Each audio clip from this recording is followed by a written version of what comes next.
If you can physically stand in the presence of the Lord, how we thank the Lord for this amazing day. Man, how excited I am. Man, I'm so excited today. Let's pray. Father, thank you for today. Now, as we stand to proclaim this word, let it inspire someone, motivate someone, let it minister to someone, let it speak to someone. In Jesus' name, amen. Turn with me to while you're still standing, turn with me to Genesis chapter 42.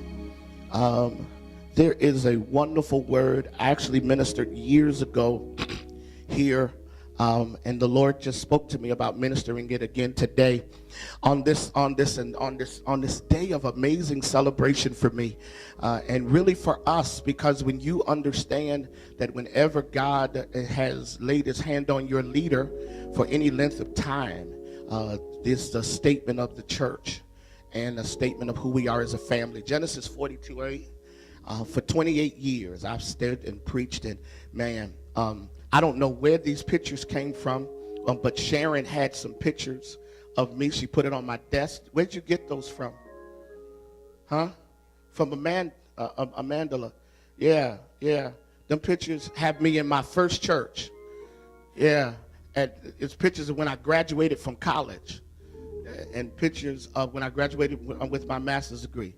Oh my God, I was nervous looking at it. My children said, "Who is that?" I was wearing bow ties before they were popular. That's how much in style I am. I was ahead of style. I can't get a bow tie around my neck now if I try, but I was ahead of style then. Sometimes God will let you walk in your season because he know your season's changing. You'll catch that revelation, right? Watch this. Genesis 42:8. Simple word. Although Joseph recognized his brothers, they did not recognize him. Turn to your neighbor. Say, neighbor, how you like me now? You may be seated.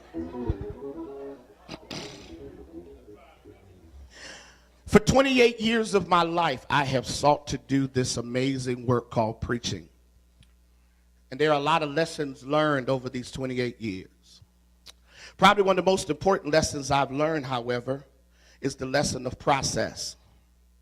It's the fact that if one faithfully obeys God and seeks to serve God, even in their imperfections, inconsistencies, and flaws, that God will, out of his grace and mercy, honor them. The genius of walking with God is that God allows you to be that man or that woman for the sake of his purpose. But he allows you then to go through things to shape you. We call it process. There are steps and stages then to everything that God does in your life. He just doesn't simply create platforms and then sticks you and then perches you on them without being perfected for them.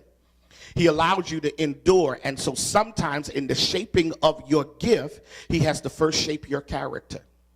The thing I love about God is that while many of us in this room are amazingly gifted people and are incredibly enormous in terms of potential and capacity, there are things that you're not ready for, or things that yet you're getting ready for, and God uses process to ensure that once the moment occurs, you will be able to not just have the moment of promotion, but have a lifestyle that is congruent with what he's promoted you to. The genius then of God is that, Pastor Tim, God lets you go through to get you to, so you'll never have to go through it again. That's where saints were supposed to shout. The reality is that after 28 years of ministry and 17 years here, it's certain things that I'm just absolutely determined I'm not going to go through again, because I've gotten the lesson, I got the t-shirt, I burned it, and I'll never experience it again. But I'm not the only one in here, because some of you have been through some things that God had to take you through to get you to the place where you're supposed to be. And I came to prophetically declare that if you survived it in integrity and came out of it a better person, you will never go through it again. In fact, help me preach. Look at your neighbor and tell your neighbor, never again. And I'm excited about that, because when God brings you out, he's going to also bring you out in such a place until people who thought they knew you and control you will discover that they were only a pawn in the perfecting game of chess called your life. People who thought that they had the last word over you are going to discover that all they were a part of shaping the person you are. And somebody needs to get real excited today, because while it looks like it ain't gonna get better, not only is it getting better, but it's getting better because ultimately you're getting better. And though it looks crazy right now, God is working out something amazing, and that thing that he's working out amazing is called you. That's why you need to stay encouraged and stay focused and stay driven, because the God I serve is a God of purpose, and that purpose is evolving. And if you can stay the course of the process and not be distracted by negativity or overwhelmed by the challenges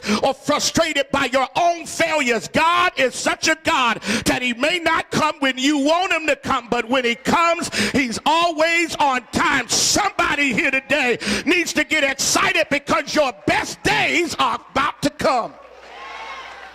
Oh, I'm going to preach today. I need you to shake your neighbor's hand and tell him God's making something amazing. That's why your last trial didn't kill you. That's why your last enemy didn't take you out. That's why your last mistake wasn't your last mistake. That's why God has been opening doors even when others have been closing them. That's why God's been bringing you out while folk have been saying you'll never come out. That's why you got to praise in the midst of your pain. That's why you can sing when ain't nobody singing with you. That's why you can run when you're tired. That's why you can dance when ain't no music, because when I think of the goodness of Jesus and how good he's been to me and what he's done for me, my soul cries. And can I give you great news?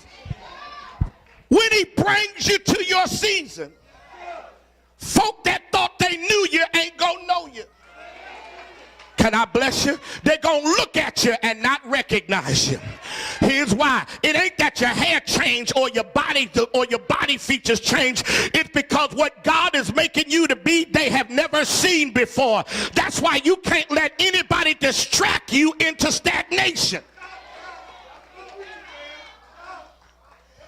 I love the fact that the God I serve is making you into something that's unrecognizable by people who thought they had mastered you.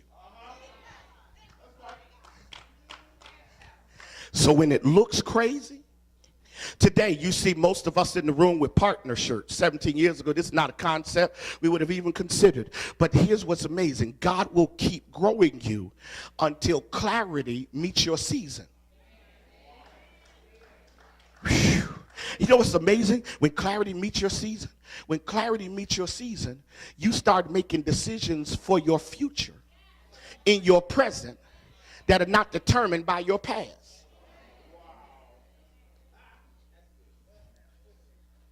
So now all of a sudden, you start looking like kingdom in a secular system. And here's what's amazing. God will actually bless you in the midst of things that look bad, and then reposition you so you're the evidence of who he is. I mean, y'all got to get this today. That's really the life and story of Joseph, Stephanie. Joseph is the guy that shouldn't be where he is. He's the guy that shouldn't be where he is. Because whenever folk don't want you blessed, God has a way of working around them to make sure that they become the evidence that all power is still in his hand.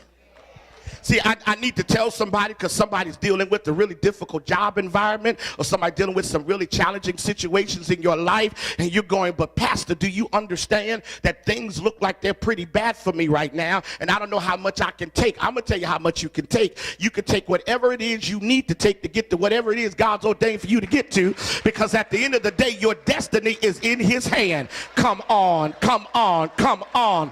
I need a single female. I need a single female smile to admit that sometimes it's been tough, but God keeps making a way out of no way. I need the brother that made mistakes and got stuff on his record to admit that I ain't always been perfect, but God keeps blessing me. I need a family that's been through financial or emotional crisis to admit that it looked bad in one season, but God took my bad, turned it around, and has given me victory. And what's amazing is that because the outcome is maturity of your process, because the outcome of the process is maturity, like Joseph, you end up outgrowing people. I love this. I love this. I love this. I love this. I love this. You end up, Irving, outgrowing people. You end up outgrowing people. And you end up outgrowing spirits. And you end up outgrowing situations. And you end up outgrowing how you respond to stuff. Can I get anybody in here to admit that how you used to respond is different than how you respond now?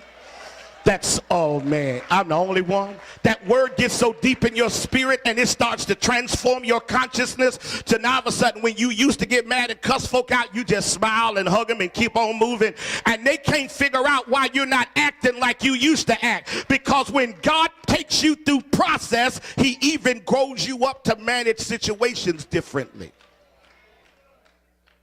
So now people can't recognize you, and this is what happens. And so watch this. All of us know the story. Joseph's brothers go through a season of famine. I don't even want to deal with that. I want to deal with it, but I ain't got time to deal with it because I don't want to deal with the fact that sometimes God will let your enemies go through famine and then send them to you. Don't kill folk who will need you. That's such a huge revelation, Ronnie. Dan Smith, that's like major. Don't kill folk who God gonna use to confirm you. Because just because you can kill them don't mean that their assassination is ordained. And just because they tried to kill you don't mean that they had, listen, if they tried to kill you and you're still here, that must tell you who they are, and that must tell you who your God is, and that must tell you what your God thinks about you.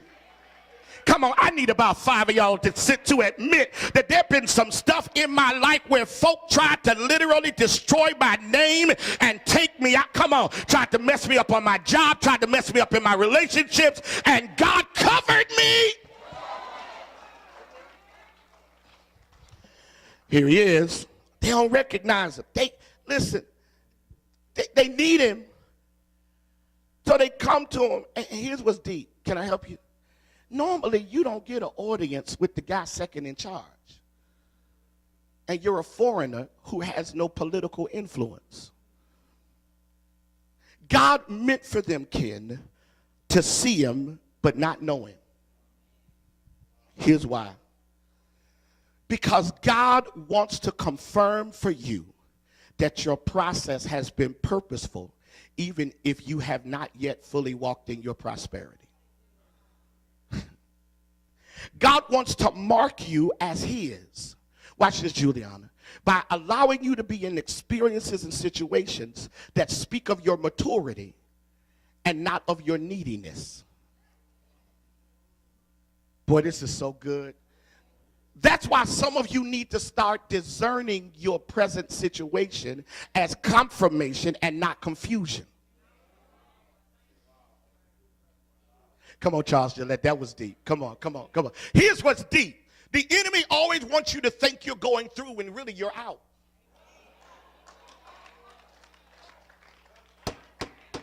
You're out because whatever thought it could keep you in lost power in the process of you becoming.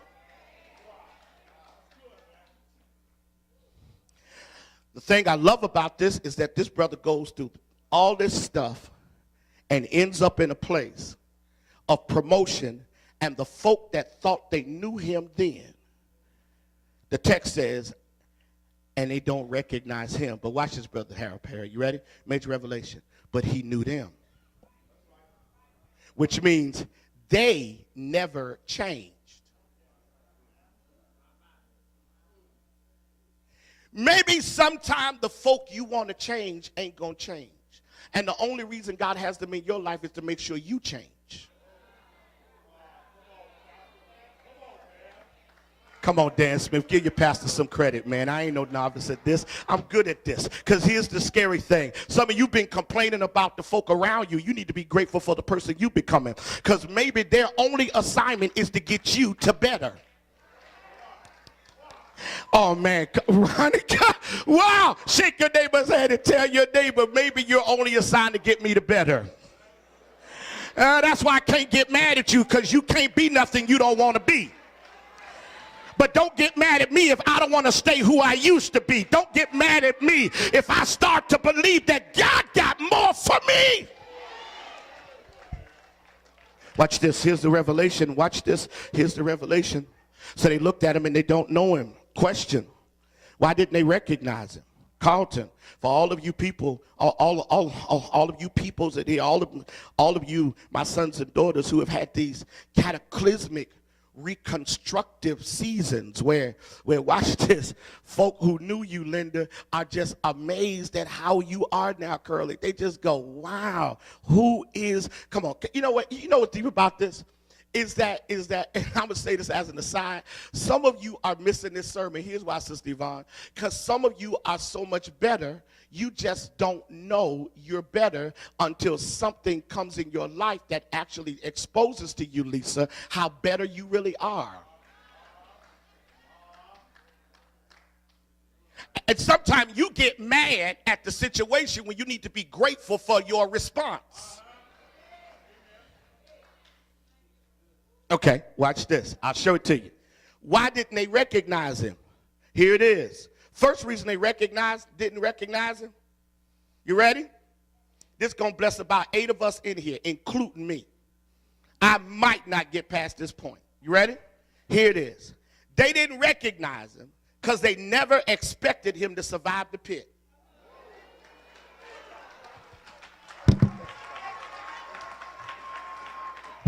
I guess I'll celebrate on my own anniversary.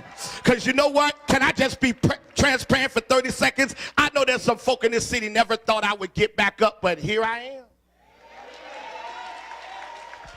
Don't you get it twisted. There's some folk that never thought St. Paul would survive, but here we. Okay, y'all don't even know when to holler as a church. That's fine. Listen, here's what's deep. Joseph was thrown in the pit by his brothers who were jealous that he had a dream and a coat of many colors. Can I help some of you and tell you that you cannot help that some people don't like you? And it ain't that they don't like you because they don't like you. They don't like you because they can't understand why you are who you are and why you keep surviving what you surviving. And they don't understand why you ain't lost your mind. They don't understand why you keep getting up. They don't understand why you still have joy. They don't understand why the favor of God is upon your life. So they roll their eyes and they get mad at you. And then when they think they can destroy you, they throw you in the pit, or they think they can stop something, they try. But I came to declare to somebody in this room that God loves you so much and the favor of God is on your life, so that even when they throw you in the pit, all they really did was set you up for favor. Aubrey Grant, I need somebody to get excited, because just because you got enemies don't mean you ain't got favor.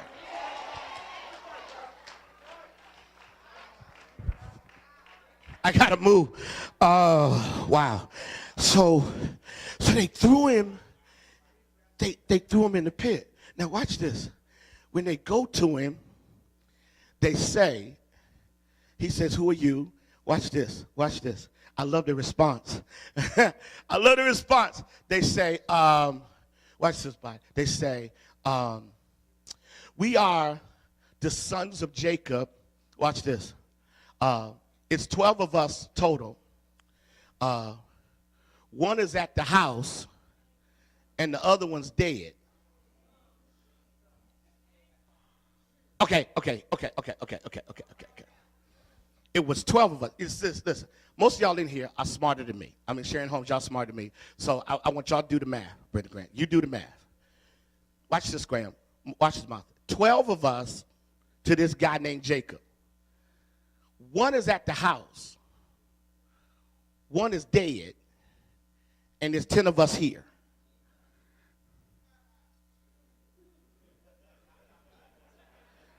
Come on, Dad. I love when Dan Smith gets it because he gives me this smirky look like, okay, that makes sense. Watch this. 10 in front of you. The youngest is Benjamin. He's at the house. Benjamin at the house. Not Levi, Benjamin. He at the house. Hey, Cynthia, watch this. And watch this. And one is dead. Hey, Lisa J, I love this. Watch this. 10, one at the house, one dead. Who y'all think dead? I feel like dancing right there. Here's what's crazy. Folk can think you're dead and miss your promotion. Because the last time they saw you, they thought you wouldn't survive. I need 5 folk here to say, I know you gave up on me, but when God's got his hand on you, whatever happened in one season will set you up for. Y'all, God, help me here. I need some volume. Shake your neighbor's hand and say, neighbor, they thought I wouldn't survive, but how you like me now? They thought I wouldn't make it, but somebody ought to holler.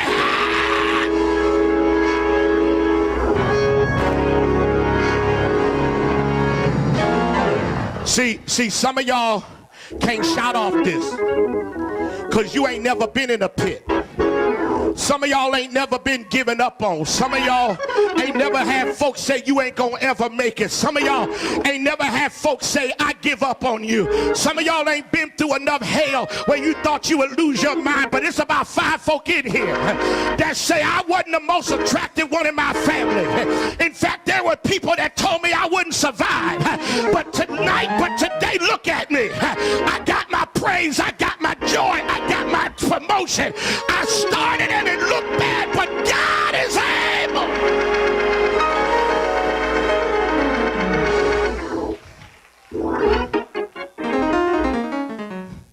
Okay, watch this. I gotta move. Ooh, watch this. Ooh, Jesus. Man, and y'all wonder why I'm excited about my season? I'm excited because after 28 years, I'm still standing. And can't nobody take that away from me. I'm still here. After hell, after trouble, after mistakes, I'm still preaching. After being lied on, and even after folk telling the truth, I'm still preaching. After people walking away, after people saying stuff they'll be with me and then left, I'm still preaching. After finding out that there were some foes that were really supposed to be my friends, I'm still preaching.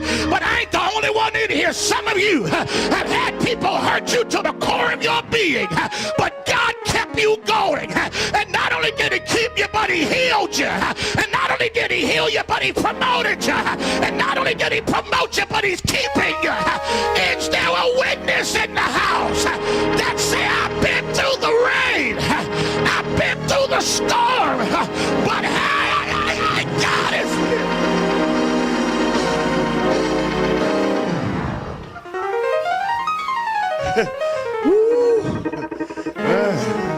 you know what?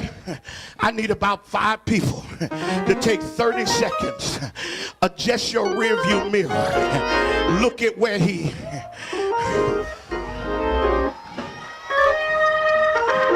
Dad, I came to your 60th party. They talked about where you were. Come on, y'all. Don't sit here and be churchy. Be kingdom today, Cheryl. Look at where he...